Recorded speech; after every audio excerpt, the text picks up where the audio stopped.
This week, Ferraris, more Ferraris, and even more Ferraris. Richard Hammond enjoys a day in Ferrari heaven.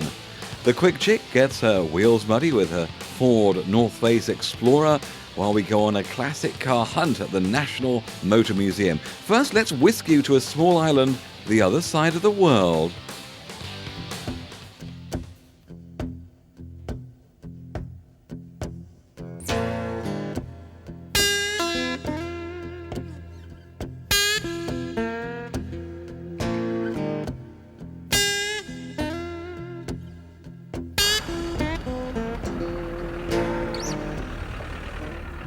Big, chunky 4x4s. They're all the rage in the United Kingdom. What were originally working tools have become status symbols, fashion statements, the darling of the school run and the trip to Sainsbury's car park. What they're not used for is as working vehicles, except, that is, here in the Falklands, where everybody drives a 4x4 because they have to.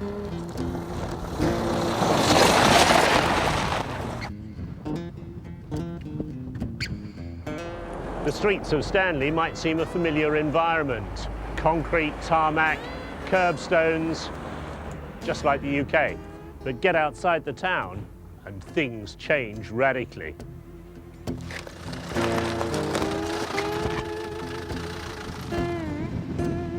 Away from the town, where the wind always blows strong, the road surface changes dramatically to this loose surface.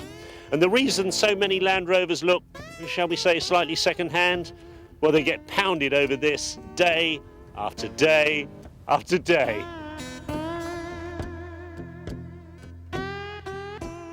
It's just like driving anywhere, different terrain. Like there's a technique to driving in the Sahara, there's a technique to driving over mainly peat-covered land.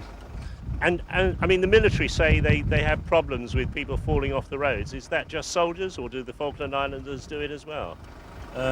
It's usually sort of just lack of experience of driving on that type of road, really, more than anything.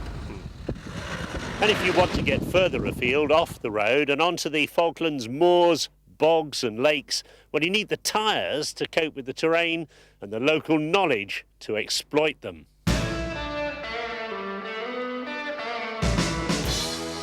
Fiendish tyres, what do you do in this thing? I go off-road, go off and play in the mud, have a bit of fun. They give a bit more ground clearance, but they also throw up loads of mud, cover you in muck. That's one of the objects. Ah, yeah. Up on the hills, you know, up around the mountains, through the rocks, through the wet holes, swamps, don't play in ponds. Are the old minefields a hazard? No, because they're all minefield off, most of them, so we go around them.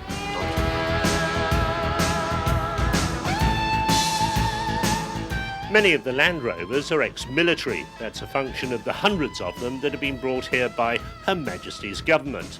But many islanders import new Defenders, Discoveries and Freelanders. The garage tasked with keeping them on the road is here in Stanley. Yesterday I had to take a transfer box out of, because I had a rover rally out past MPA yesterday, and last night one of the fellas came in with a centre diff gone in the transfer box. Well, he blew it to pieces, so we took that out last night. And I mean, centre diffs, you get front diffs, half shafts. The major problem straight from Land Rover is probably wheel bearings, because they never seem to like put enough grease in the hubs or anything like that. So we've got into a stage now where we have to, when they've done their 6,000 miles, after the 1,000 mile service, we just take the hubs and everything to pieces and grease them all up.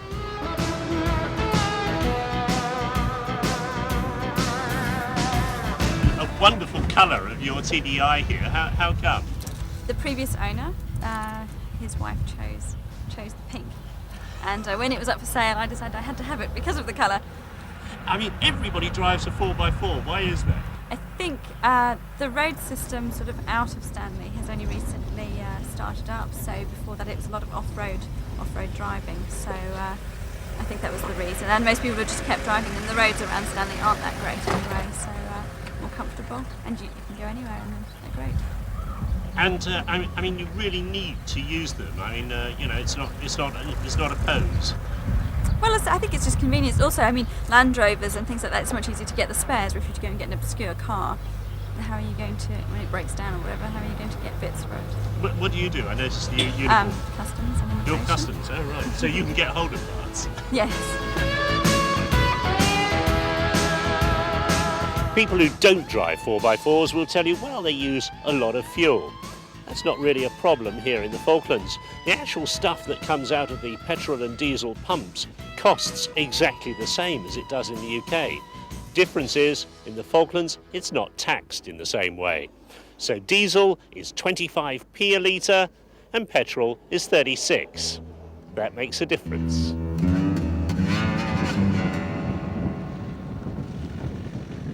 Advice to new drivers on the Falklands? Well, watch your speed. There's a speed limit of 40 miles an hour on the island, and the magistrates take a dim view of speeding.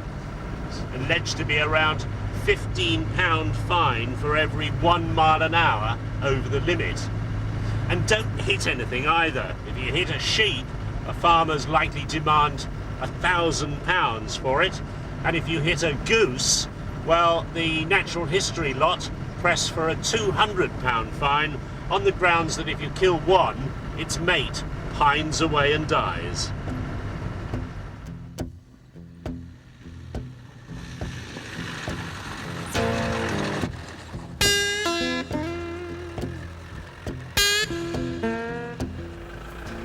There's an increasing number of Japanese imports on the streets of Stanley, Mitsubishis, Toyotas and Suzukis. But with the number of ex-military Land Rovers available, I can't see the canny Falkland Islanders relinquishing their loyalty to Land Rover just yet. After all, even if they are owned by BMW now, they're British.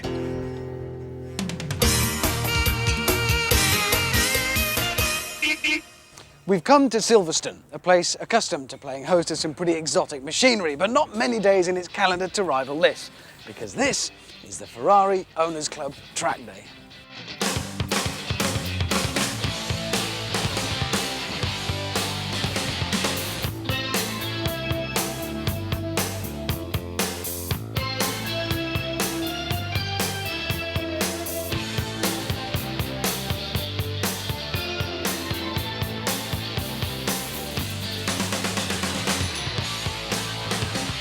There are up to 70 cars expected to turn up today, and that includes 14 F40s, 1 F50. Rumours even of there being 2 or possibly 3 GTOs, as many F355s as you can imagine, 328s, 308s, 348s. This is going to be the world's biggest and most exclusive toy box.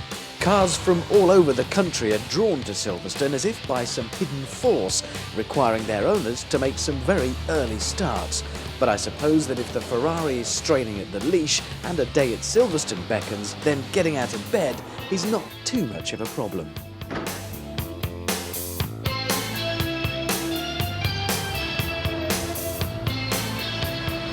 On arrival, the cars are checked to see if they have the mandatory fire extinguisher in place, and drivers sign on when they're put into classes depending upon experience and, well, bravery. Then it's on to the driver's briefing, where the all-important rules for the day are explained in no uncertain terms.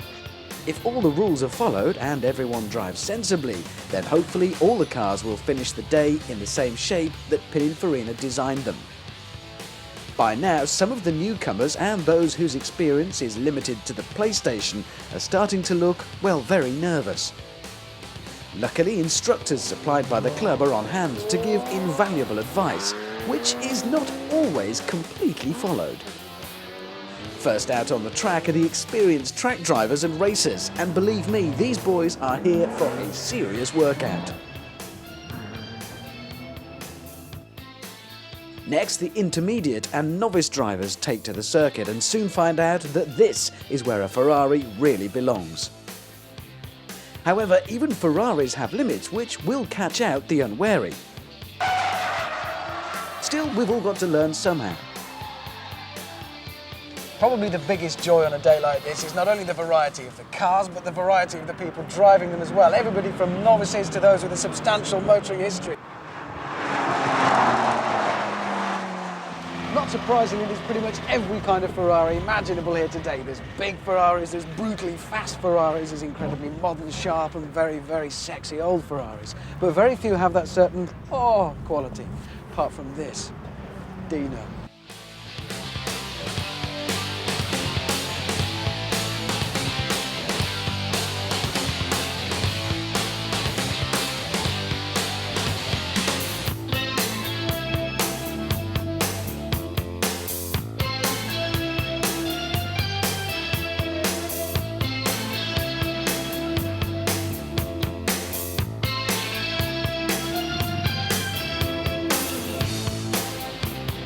While out on the track, the drivers are growing in confidence and, with the help of the club instructors, are fast honing their driving skills and starting to really enjoy the experience of driving a Ferrari as Enzo intended.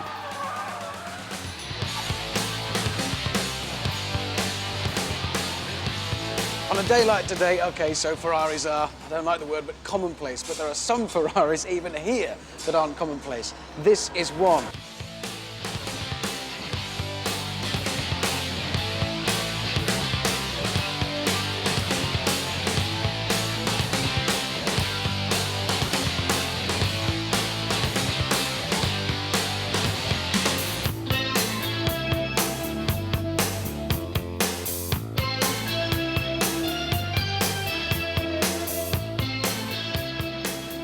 Just when you think about the most extreme Ferrari of the day, you discover that you haven't, because this behind me is the leading car in the Goodyear Maranello Ferrari Championship.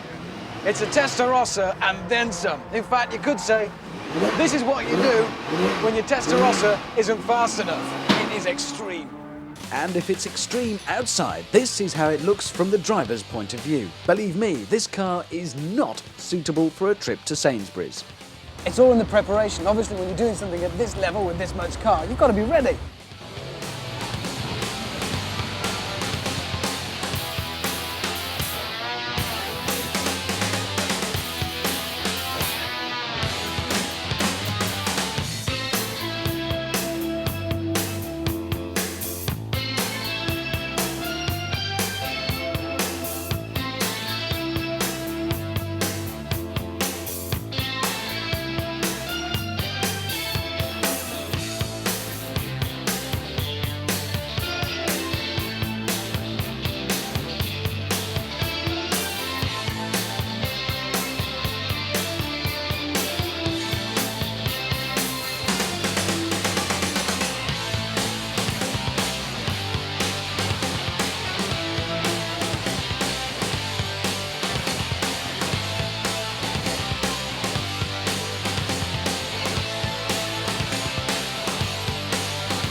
The phrase, my favourite Ferrari is one of those phrases oft repeated on a day like today, and a lot of people finish that sentence with the Boxer. Seems to be a really fondly remembered and fondly thought of car.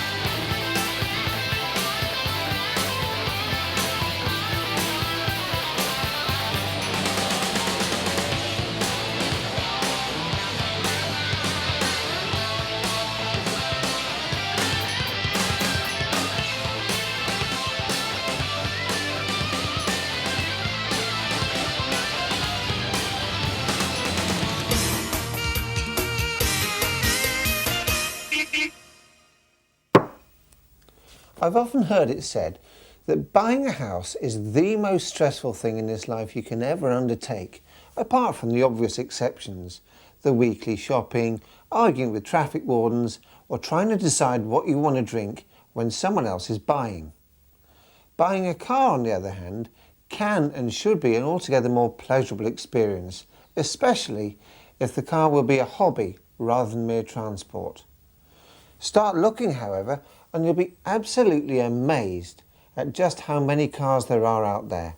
A Volvo 262C Coupe, styling by Bertone, more wood and leather than you can shake a stick at, V6 power, and real rarity. There are only 2,500 of these ever imported into this country, and most of them now gone. So when you've restored this one, it's a classic waiting to happen. Something for the weekend perhaps. A Daimler Sovereign Coupe, the absolute epitome of British class, style and elegance.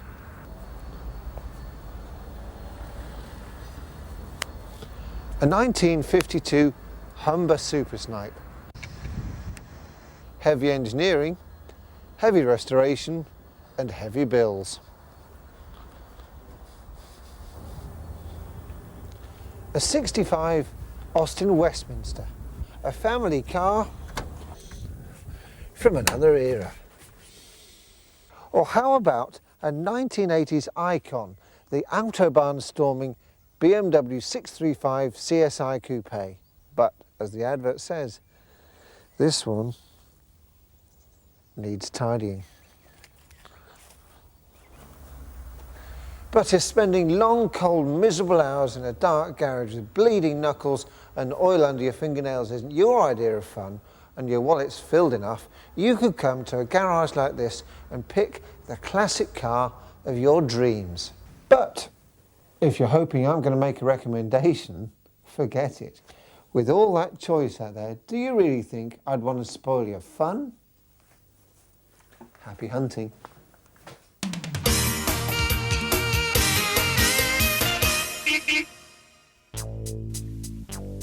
So when Ford decided to launch their new North Face Explorer, they decided not to do it in the conventional way. They've brought us all out here to the Conway Outward Bound Centre in Anglesey to have a go at climbing logs and experiencing the real Outward Bound. What? Don't pan down. Well, you didn't expect me to have a go, did you? You know, it's really not safe. Cars are more my thing. Okay, Claire, go on then, it's your turn. No! Come on, God! Okay, so I did have a go. But do you remember that old phrase? If at first you don't succeed, try again. Hug a tree. I did it! See, I did it! You're really well, go on. Halfway. Sorry, I forgot that game. So, Sarah's had a go up there, Scott's had a go all the way up there. These are what they call the catwalks, basically slippery logs way up in the trees. This one's about 25 feet, that one is 60 feet. You're not catching me up there for anything. That is something else I'm never doing again. We're now up in the heights of Snowdonia National Park to put this vehicle to its ultimate test where it really should be driven. We're also up here to have a quick, cold chat with Andy van der Caveye, who's a project leader for the Explorer brand.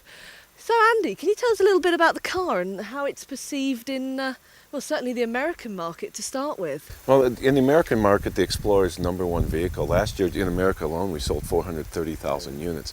I think the key is a lot of things that I noticed when we were driving up here, because I think, you know, it's a beautiful area and it is the exact place for the Explorer North Face. Because like in America, people like to take the vehicle, you know, from the city, use it for leisurely activities and just to show the versatility of it. I know when we were driving up here, the roads are very sporting. I thought the vehicle handled them very well. And then, you know, the other thing that's fantastic, I can see a lot of people like to vacation in this area. And with the North Face connection, the vehicle's absolutely perfect for it because you've got a lot of storage space in the back to bring your hiking gear, your camping gear, and that type of thing.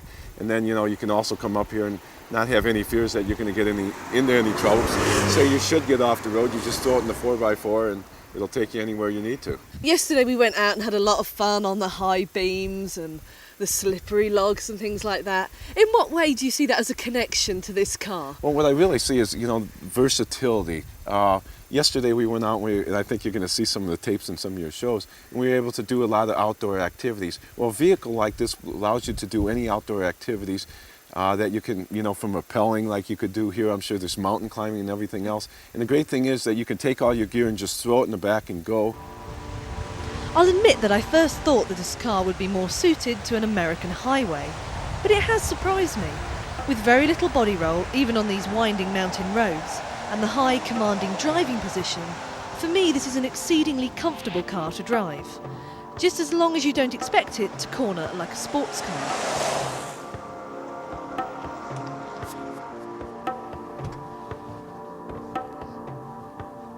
So we've we've taken the Explorer out for a spin on the roads and we're really quite pleased with how it goes. But what it's really designed for is a good bit of this, mud.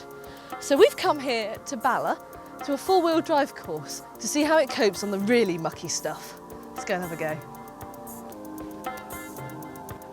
Just twist the lead around and you'll get a little warning light will come up on your dashboard. 4x4? At the moment it says high, and it's Low. clicked into low. Yeah.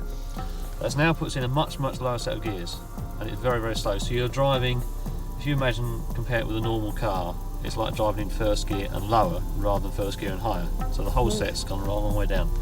So drive up here, we're going to go into drive as normal. Okay. It's a much lower gear, and you use very small amounts of throttle. Oh yeah. Because it being lower, it's like much sense. If you imagine driving around in first gear in a town, Yeah. how easy it is to move the car. You've got the same sort of setup here. Off-road, the car performs admirably, even though still equipped with its road tyres. And it's really just as well, as the people here have spent 2 days trying to persuade us that these machines can really go further off-road than just the curb outside the local primary school. And although it's true that most owners won't go this far off-road, we've certainly proved it can. And should you find yourself in a sticky spot, I'm fairly sure that this car could get you out of it. And of course, while you're off-road, you might encounter some water. Don't worry, no problems here either. Just remember to keep the wake in front of you. And so after we'd taken it off-road and got it nice and muddy, the nice people at Ford even gave it a quick wash and brush up for us, so we had a nice, clean car to be on our way back with.